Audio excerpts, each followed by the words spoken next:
Hello दोस्तों, आज हम बात करेंगे कलाई की गांठ या गैंग्लियोनिक सिस्ट के बारे में। गैंग्लियोनिक सिस्ट को बाइबल सिस्ट भी कहते हैं। बाइबल सिस्ट क्यों कहते हैं कि जब पुराने टाइम में ये जो गैंग्लियोनिक सिस्ट होती थी उसको भारी बुक से और रप्चर किया जाता था। जैसे कि इस वीडियो में अपने को दिखाया जा रहा है, ये कुल्हाड़ी से इस सिस्ट को रप्चर कर रहे हैं, जबकि ये तरीका बहुत ही ख़राब है। इससे गैंग्लियोनिक सिस्ट को कभी भी नहीं रप्चर करना चाहिए। गैंग्लियोनिक सिस्ट दोस्तों कॉमनली अपनी रिस्ट पे होती है। रिस्ट के अगर ऊपर की साइड है तो इसको डोर्सल गैंग्लियोनिक सिस्ट बोलते हैं, और रिस्ट के कलाई के नीचे की साइड है तो इसको वेंट्रल गैंग्लियोनिक सिस्ट बोलते हैं। कॉमनली ये रिस्ट पे होती है, लेकिन ये पैर पे भी हो सकती है। पैर में भी ये जो जॉइंट हैं या फिर टेंडन है उसके आसपास गैंग्लियोनिक सिस्ट हो सकती है। गैंग्लियोनिक सिस्ट अर्ली 20s और 30s में होती है। जनरली ये फीमेल में होती है। जनरली गैंग्लियोनिक सिस्ट के क्या कारण है उसके बारे में बात करते हैं तो दो रीज़न होते हैं गैंग्लियोनिक सिस्ट के अराइज होने के। जो सबसे पहला है वो है जॉइंट स्पेस और दूसरा है टेंडन सीथ। ठीक है, होता क्यों है, जॉइंट स्पेस के बारे में बात करते हैं। पहला, जॉइंट स्पेस से कैसे अराइज होती है। तो जॉइंट जो स्पेस होता है, साइनोवियल जो जॉइंट होते हैं वो साइनोवियल मेम्ब्रेन से घिरे रहते हैं। ठीक है, साइनोवियल मेम्ब्रेन से घिरे रहते हैं, उस मेम्ब्रेन के अंदर साइनोवियल फ्लूइड होता है। तो किसी भी रीजन से अगर साइनोवियल मेम्ब्रेन ट्रोमा या फिर किसी और रीजन की वजह से साइनोवियल मेम्ब्रेन अगर वीक हो जाती है या फिर रप्चर हो जाती है तो उस कंडीशन में ये फ्लूइड लीक आउट होता है। साइनोवियल फ्लूइड लीक आउट होता है और ये एक सिस्ट बना लेता है स्किन के नीचे। स्किन के नीचे ये स्वेलिंग जैसा अपने को फील होता है, उसको बोलते हैं गैंग्लियोनिक सिस्ट। ये जो पहला रीजन हो गया, जॉइंट स्पेस से अराइज हो रही है। ठीक है, दूसरा जो रीजन होता है वो मैंने बताया टेंडन सीथ से होता है। ठीक है, टेंडन सीथ से कैसे हो सकता है, ये जो अपने मैंने लाइनें खींच रहा हूँ ये है टेंडन। ठीक है, तो टेंडन सीथ से कैसे अराइज होता है, ये इस डायग्राम में मैंने दिखा रखा है। ये टेंडन है जो वाइट कलर वाला है, ये मसल्स है और ये टेंडन के दोनों तरफ जो है टेंडन सीथ है। ठीक है, तो टेंडन सीथ में भी रैप्चर की वजह से या फिर कोई वीकनेस की वजह से या फिर किसी भी वजह से टेंडन सीथ क्या करता है, उठ जाता है टेंडन से ऊपर। ठीक है, और ये फ्लूइड कलेक्शन हो जाता है टेंडन सीथ और टेंडन के बीच में। ये भी एक दूसरा रीजन हो गया गैंग्लियोनिक सिस्ट का।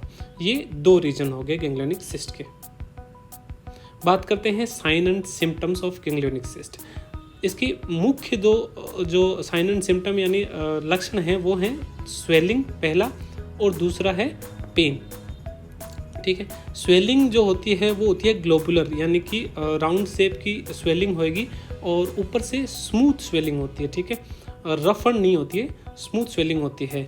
और स्वेलिंग है वो सिस्टिक होती है। सिस्टिक का मतलब लचीली हो सकती है। ठीक है, दबाने पे ये स्वेलिंग दब सकती है, लेकिन अगर ये गैंग्लियन पुराना है तो ये हार्ड भी हो सकती है, क्योंकि गैंग्लियन के अंदर जो फ्लूइड भरा हुआ है, सिस्ट के अंदर जो फ्लूइड भरा हुआ है वो थिक हो जाता है। अगर गैंग्लियोनिक सिस्ट पुरानी होती है, जैसे जैसे पुरानी होती जाती है वो थिक हो जाता है, उससे गैंग्लियोनिक सिस्ट हार्ड भी फील हो सकती है फीलिंग में। ठीक है, और जनरली गैंग्लियोनिक सिस्ट अगर हाथ सीधा है तो उसमें कम दिखाई देगी, लेकिन जैसे ही हाथ को अपन बेंड करेंगे तो वो साइज़ में बढ़ जाएगी। ये इनिशियल जो स्टार्टिंग की स्टेज है उसमें होता है, अदरवाइज फिर बड़ी हो जाएगी तो वो तो क्लियर कट अपने को दिख जाती है। दूसरा हो गया साइन, इसका सिम्टम हो गया पेन यानी कि दर्द।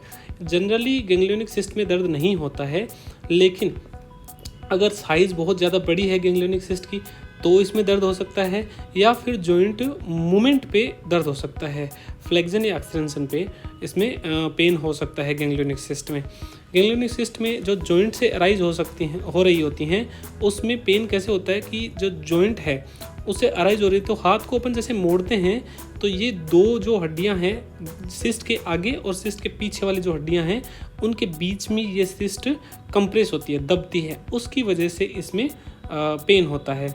तो दूसरा ये पेन का रीजन हैंड का मूवमेंट भी हो सकता है, अदरवाइज इसमें पेन कम होता है। तीसरा सिम्टम न्यूरोलॉजिकल सिम्टम हो सकता है। ये बहुत रेयर है, न्यूरोलॉजिकल सिम्टम गैंग्लियोनिक सिस्ट में बहुत कम होता है, लेकिन कुछ में हो सकता है। जनरली कब होता है, जब वोलर रिस्ट गैंग्लियोनिक सिस्ट होती है उसमें होता है। ठीक है, इसमें पहला हो सकता है नमनेस हो सकता है। नमनेस मतलब सुन्नपन आ सकता है, या फिर टिंगलिंग सेंसेशन यानी झंझनाहट हो सकती है, या फिर रेडिएटिंग पेन हो सकता है, दर्द हो सकता है किसी नर्व के दबने से। जब गैंग्लियोनिक सिस्ट बहुत बड़ी होती है तो किसी नर्व को उसके ऊपर प्रेशर पड़ता है, उसकी वजह से ये न्यूरोलॉजिकल सिम्टम आ सकते हैं।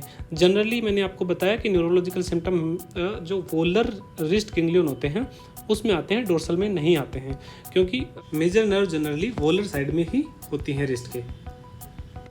अब बात करते हैं ट्रीटमेंट ऑफ गैंग्लियोनिक सिस्ट।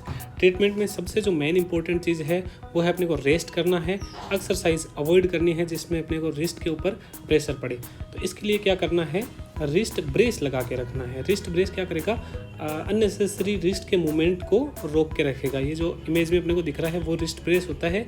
इससे अननेसेसरी रिस्ट फ्लेक्शन और रिस्ट एक्सटेंशन जो मूवमेंट होंगे वो रुक जाएंगे, और उसकी वजह से टेंडन, सीथ या फिर साइनोवियल मेम्ब्रेन है उसका इरिटेशन नहीं होगा, इन्फ्लामेशन कम होगा, फ्लूइड कलेक्शन धीरे धीरे कम हो जाएगा, उससे ये ठीक हो जाएगा। ठीक है, अगर इससे ठीक नहीं होता है तो अपन इसको एस्पिरेट कर सकते हैं, needle aspiration with aseptic precautions. Needle से अपन जो इसका फ्लूइड है वो एस्पिरेट कर लेंगे, और इसके एस्पिरेट के साथ में अपन स्टीरॉयड इंजेक्ट भी कर सकते हैं।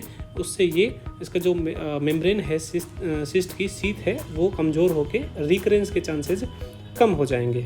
अगर इन दोनों मेजर से भी अगर सिस्ट ठीक नहीं होती है तो तीसरा ऑप्शन अपने पास आता है surgical excision of ganglionic cyst. इसमें क्या होता है, पूरी सिस्ट को अपन ओपन सर्जरी करके और निकाल देते हैं। इससे रिकरेंस के चांसेस बहुत कम हो जाते हैं, क्योंकि सिस्ट जो सीथ है उसके साथ में अपन निकाल लेते हैं तो सीथ नहीं रहेगी, तो वापस फ्लूइड के कलेक्शन के चांसेस कम हो जाएंगे, इसलिए रिकरेंस कम हो जाएगी। दोस्तों, ये वीडियो आपको कैसा लगा मुझे कमेंट बॉक्स में ज़रूर बताएं। वीडियो को लाइक करें, शेयर करें, चैनल को सब्सक्राइब करें। मेरे चैनल का नाम है डॉक्टर फीर।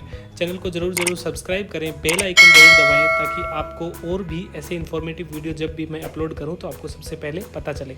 Thanks for watching.